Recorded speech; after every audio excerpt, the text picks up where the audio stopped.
très surprise par les propos tenus par J.D. Vance, colistier de Donald Trump, sur Kamala Harris, l'actrice Jennifer Aniston est montée au créneau.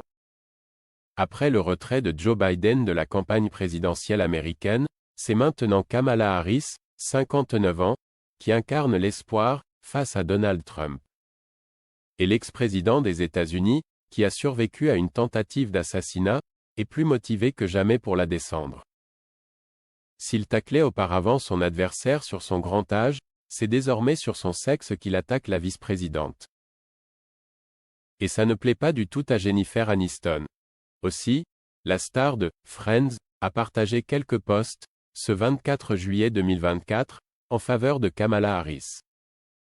Jennifer Aniston reproche au colistier de Donald Trump, J.D. Vance, des propos très limites, tenus lors d'une interview en 2021. Il y déplorait que les États-Unis soient dirigés par « une bande de femmes à chat sans enfants qui sont malheureuses de leur vie et des choix qu'elles ont faits et qui veulent donc rendre le reste du pays malheureux aussi ». Et de citer, vous prenez Kamala Harris, Pete Buttigieg, Alexandria Ocasio-Cortez, le futur entier des démocrates est contrôlé par des gens sans enfants. Et est-ce que cela a un sens d'avoir confié notre pays à des gens qui ne prennent pas une part directe dans son avenir? Pour rappel, Kamala Harris est mariée depuis 2014 avec l'avocat Doug Emhoff, qui a 2 enfants d'une précédente union. Ils n'ont pas eu d'enfants ensemble. Un gros tort pour J.D. Vance. De quoi faire monter la moutarde au nez de Jennifer Aniston. Elle est elle-même sans enfant et avec des animaux à la maison. L'ex de Brad Pitt a donc estimé sur Instagram, sous cet extrait affligeant, « Je n'arrive vraiment pas à croire que ça puisse venir d'un potentiel vice-président des États-Unis. » Et d'ajouter, « Tout ce que je peux dire, Monsieur Vance, je prie que votre fille ait la chance de porter un jour ses propres enfants. J'espère que votre fille n'aurait pas à se tourner vers une FIV en second choix. Parce que vous essayez de lui enlever cette possibilité aussi. » Et le parcours FIV, Jennifer Aniston en connaît un rayon.